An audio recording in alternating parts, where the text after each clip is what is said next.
Hey everyone, it's Blake with the Calgary Sexual Health Center. On this episode, we're talking about how to get it on with no regrets.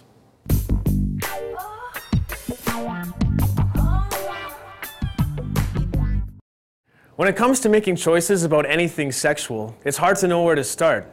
In this episode, we're going to give you a handy tool to help you make those choices.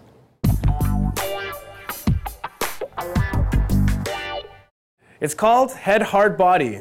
Basically, you have to check in with your mind, your feelings, and your physical body. And if everything seems right for you and your partner feels the same, then go for it. To show you what we're talking about, we made our Sexperts do a really awkward demonstration.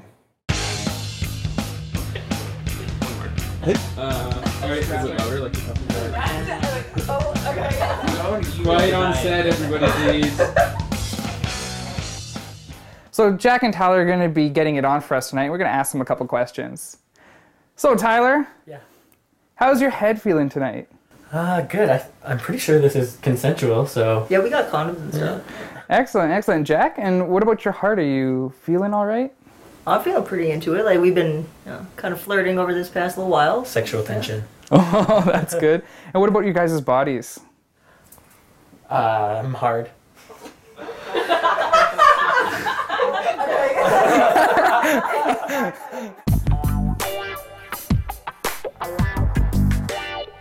If all you're thinking of is, sweet, I'm getting laid, then awesome. But if you're worried about your mom walking in, stressing about pregnancy, or what your friends may think, then you might be setting yourself up for a bad time. Try to relax and fix whatever it is that's tripping up your brain, or maybe you should just wait. There's been times where things are going farther than I wanted them to, and my brain's just not on board, and I didn't want to have any regrets, so I just stopped.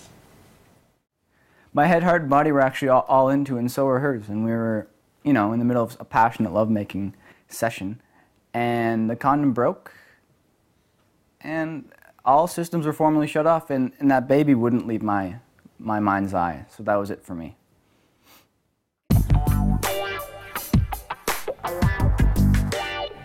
The same goes for your heart. If you aren't feeling it emotionally, there's a good chance the experience will be disappointing, and you won't feel great about it later. So in my experience, I was having a sexual relationship with someone, and he felt a lot more strongly about me than I did about him, and in the end of it, we both came out feeling like shit. His heart wasn't safe, and we probably shouldn't have gone where we did. We're not saying you need to totally be in love with the person you're having sex with. You decide that for yourself. Whether it's a random hookup or a long-term relationship, what's important is that you feel respected. You trust that you won't get hurt, and that you're doing it because you want to. Not everyone's understanding of transgendered people, and sometimes they can be shocked by my body, and it does hurt when they're not necessarily open-minded about it.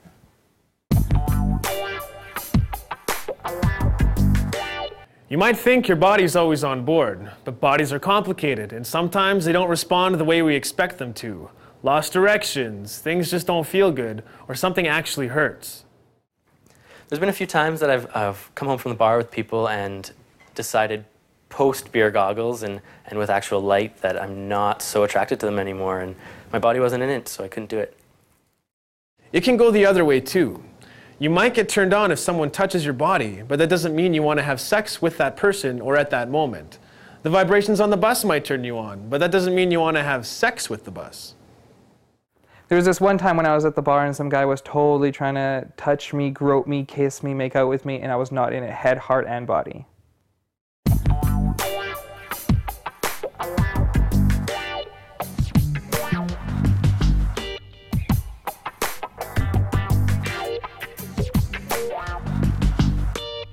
So there you go, a pretty simple tool, but very useful. If you have any questions about it, get in touch with us at Calgary Sexual Health.